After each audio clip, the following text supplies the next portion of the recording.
wao wenyewe wameondoka. Wanasema hawajaondoka, lakini tungependa tu tusikie kutoka midomo yao ni yepi ambayo yamejiri katika mkutano huo, kwani imechukua takriban dakika 40 tangu mkutano wenyewe uanze. Ni yepi ambayo yamejiri, na tunataka tu tuwape tu hiyo nafasi wapate kuzungumza. Tunamuona Irungu Kangata mwenyewe tayari yako hapa, atasema kama atapatiwa fursa ya kuzungumza, na tuko tayari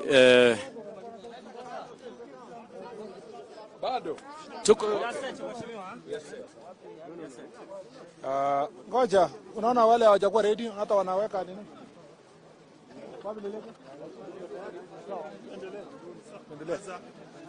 Unaanza?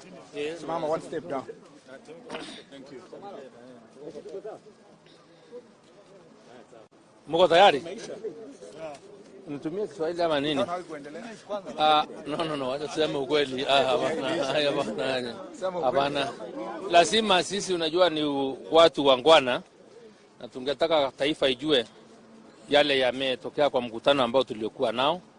Tumekuwa na mkutano ambao ulikuwa umeitwa, na tulifika hapa tukifikiria rais kama kiongozi wa chama atafika, na tujui ni kwa nini hajafika. Lakini Secretary General ambaye ni Tuju ametueleza ya kwamba amepewa zile nguvu na rais kuweza kuendelesha mkutano ambao ni mkutano, zile agenda wakati tulipoitwa asikuwa tumeelezewa vizuri.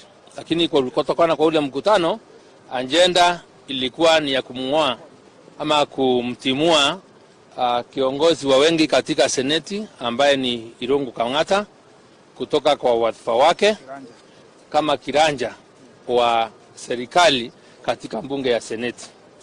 Mtajua ya kwamba kuondoa kiranja wa bunge katika seneti, kuna ile sheria ambayo iko kwa standing orders ambayo ni lazima ifuatiliwe. Lakini kile kimetushangaza ni kwamba hata Kangata mwenyewe hakuandikiwa kuelezewa mashtaka ambayo yamkabili kabla ya kuitwa kwa mkutano huu. Sisi wenyewe hatukuwa tunajua, tunakuja kuelezea ama kujadili agenda ya kumng'oa. Kwa hivyo njia ambayo iliyotumika kuitwa mkutano huu ni njia ambayo sio halali. Na kingine nasema ni kwamba hata kama mambo yakiwa hivyo, na kushaelezea yule chairman wa kikao ambaye alikuwa Tuju, akaamuru ni lazima tuendelee na kujadiliana ili tumuondoe Kangata. Sheria yasema ya kwamba lazima maseneta waweke sahihi resolution ya kumuondoa kiranja wa mbunge katika seneti. Na kwa hivyo nafikiria wanatakana watu kama 18 ama kitu kama 7. So sisi wenyewe wale walio hapa tumekataa kuweka hiyo resolution kindole, sababu hatuoni makosa ama sababu ya kumuondoa Kangata. Tumewaacha kama wanataka kufanya forgery vile walikuwa wamefanya zile zingine, wao wenyewe wasifanye, tujue watatoa wapi kwa kumuondoa Kangata, sababu nambari zile ambazo zinazotakikana aziko na hawana na hawatazipata. Kwa hivyo sisi mkutano umeisha, tumeamua tuende, wao waachwe wafanye zile cooking ya upishi wao wa manamba, sababu nafikiria wamekuwa architect, sababu ni chama chetu ambacho akiamini sasa kuna maana ya kutumia sheria. Kwa hivyo umefika wakati wa kutia sahihi katika wakati umefika na ile form ya resolution kupelekwa round, ndio tumeikataa na wao wengine tumewaacha. Kwa hivyo na kulingana vile nambari zilikuwa katika kule nyumba zilikuwa chache sana, kwa hivyo hawawezi kuzipata hizo nambari. Kwa hivyo nitamuomba Bwana Murkomen useme jambo. We can say in English, right? Yes, English. Okay. First of all, we want to say that the events that have happened at KICC here in the Senate PG of Jubilee are regrettable. The party leader promised to attend the meeting, and actually the security and everybody was here waiting for him. I think they never expected that a certain faction of the Jubilee will be attending, and because we came on time, by 10 a.m., they advised the president not to come. And so the president was unable to come because we came in good numbers. As you can see, we are standing here in solidarity with our brother Senator Kangata. Number two, we were only 24 in the room. And out of the 24, you can see how many of us are here? We are 9, I suspect, yeah. Because I had counted also when we're... Two who have stepped up. Yeah, and Senator Ali of Wajir spoke in the meeting and said if Kangata is going to be removed because of his comments on BBI, he will not sign for his removal. So we are sure that Senator Ali of Wajir walked out in protest and said he's not going to sign the list. So about 10 of us, let me start with that. I will tell you that the Jubilee coalition in the Senate has 38 members. 3 are illegally there because KANU are not supposed to be part of the coalition. The coalition agreement was not sanctioned well. But be it as it may, we have 38 members, including those of KANU who have been accommodated illegally. Of the 38, you need 20 senators to sign the removal of any leader from office. Of the 20 senators, I can tell you without any fear of contradiction that they only have about 15. They cannot fill 20 senators. So what is going to happen this afternoon, most likely, as they have done before, is Speaker Lusaka is going to do his normal fraud to announce figures that do not exist. And I am sure he will not even make a ruling. He will do exactly what he did to us. He will just say, I have received a letter from Jubilee.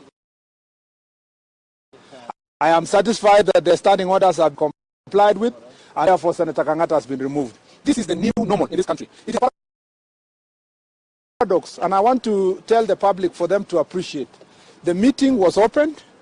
I was given a chance to speak. Senator Langat, Senator Legwe, Senator Cherargei, Senator Cheruiyot, Senator Ali, Senator Linturi. None of the people who spoke supported the removal of Kangata. All the others just kept quiet. And as I told you, there were few. And the charges, we asked that Senator Kangata be told what are his charges. Well, first of all, they asked Kangata to resign. Kangata said he's not going to resign. We asked that they give us the charges against Kangata. They said that he wrote a letter against the BBI in Mount Kenya region. And we asked them whether they sent a letter of show cause to Senator Kangata. They did not. So we opposed that process, and we asked them to do a proper letter to Senator Kangata to show cause. Let him respond to that letter. Let us be called to listen to the charges against him, and then members will be allowed to vote. The Secretary General was cantankerous, banged tables and terminated the meeting abruptly. And we want to say here that without any fear of contradiction, that this Jubilee Senate team, those who have been chased from various committees, those who have been chased from leadership, we are now more than those who have remained. And now we are going, it's a very sad story of Jubilee. Those who are out are more than those who are in.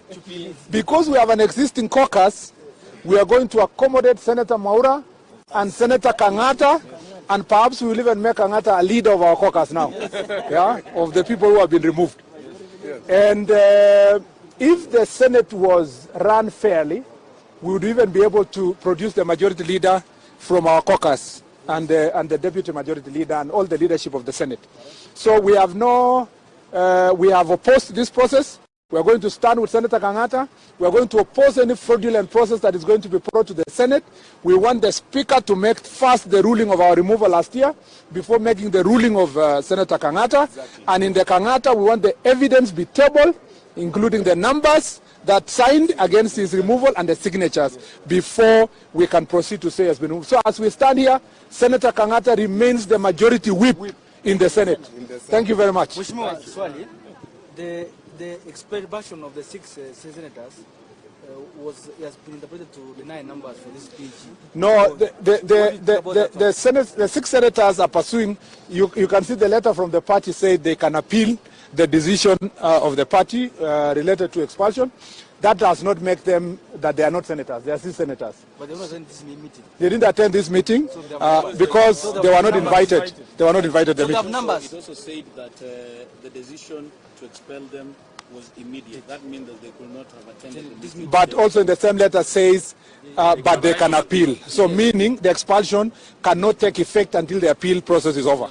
Yeah. The meeting today had been called before they were able to appeal. So any decision to be made doesn't count the means. For as long as the standing orders stand, that they are Jubilee, they are senators in the Jubilee party. And you know the process of removing a senator is a long process. So for as long as they are senators, the standing orders, when the speaker is following the standing orders, he must count all the senators of Jubilee. These are the issues of shenanigans that are happening here are not within the law. For until they are not Jubilee, until there are new senators that are coming to replace them, they are Jubilee senators. And their process of appeal still subsists. It's ongoing. And I'm sure that they are going to get the necessary remedies. The party itself has admitted via its letter that they have a right to appeal. And the period of appeal has not collapsed. So it has not lapsed. So there is no way you can conclude that they are no longer senators when they can still have that option of exercising appeal. So thank you. Like you are the underdogs in the Jubilee government, a government you participated in forming. Why don't you move out? We are in Jubilee, we are the majority, so we move out from where?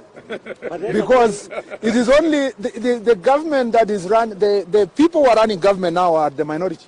Yes. So the rest of us are running the party. Why could the majority? And we may not be running, they have taken over the party headquarters, but the party members are this majority. And you saw them yesterday. Yes. But you don't need to...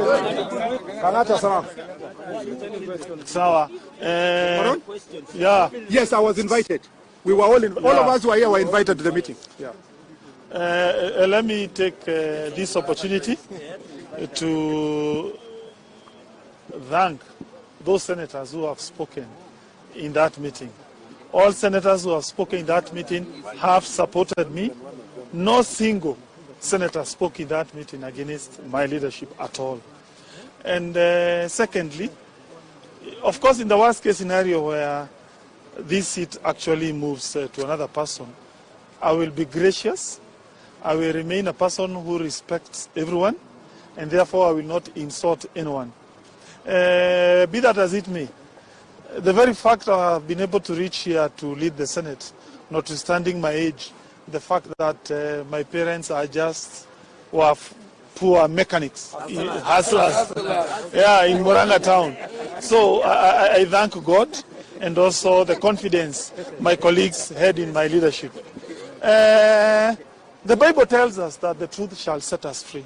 Correctly. The Bible also tells us Shadrach, Meshach, and Abednego were thrown in the fire, but they never get burned. Mr. Daniel was thrown in the lion's pit. And was not eaten up by the lions. So notwithstanding whatever tribulations I am undergoing today, I will remain a person who is steadfast, who talks the truth. Because even the Bible tells us the truth shall set us free. What I wrote concerning BBI, I did not insult anyone. I did not at all belittle the government at all. I even offered solutions. But imagine, today I'm being kicked out just for speaking the truth. Surely, I think for me, to the best of my knowledge, BBI ought to be something to unite Kenyans. BBI should be something that is to build bridges. It's about a consultative process. It's for every Kenyan, but it should not be for divided anyone. We should not divide this country. This country belongs to each and every Kenyan, but we should not use BBI to divide our people. I'm now noticing that this problem seems to have started after handshake. Now imagine the guy of handshake becoming the president of this country. Imagine the kind of tribulation we'll be undergoing. I would only urge the government only one thing. In my letter, I had urged the government to take care of the people of Mount Kenya region. In particular, issues of coffee. Please hasten enactment of the coffee bill. 2, the Tea Act that we passed was never operationalized. Please embed that T into actual practice. Finally, issues concerning infrastructure in our region, I still insist they need to be completed so that the problems that our people are facing in our region are remedied. Thank you and God bless.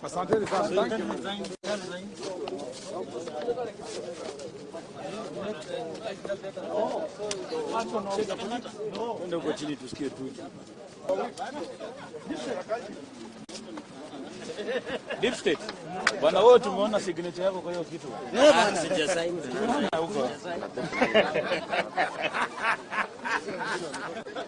Way, because there are more of them.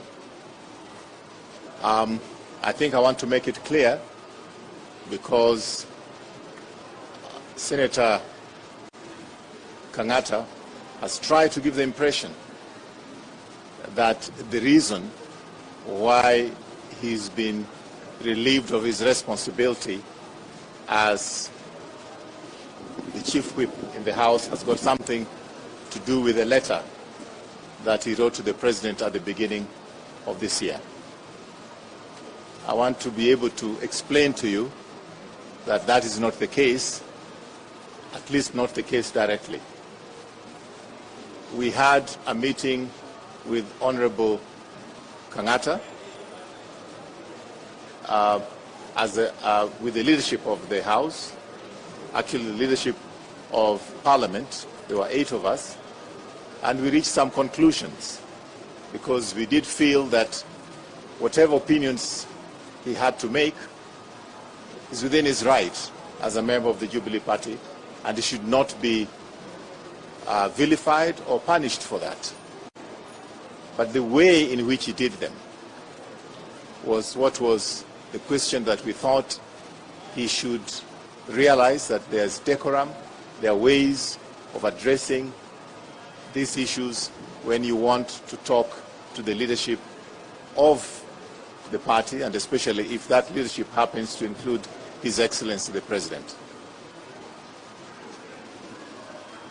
After that meeting, we had another meeting at the Jubilee headquarters in which we invited him. He refused to come. And we discussed a few other confidential issues in which we put him online to be able to talk to us.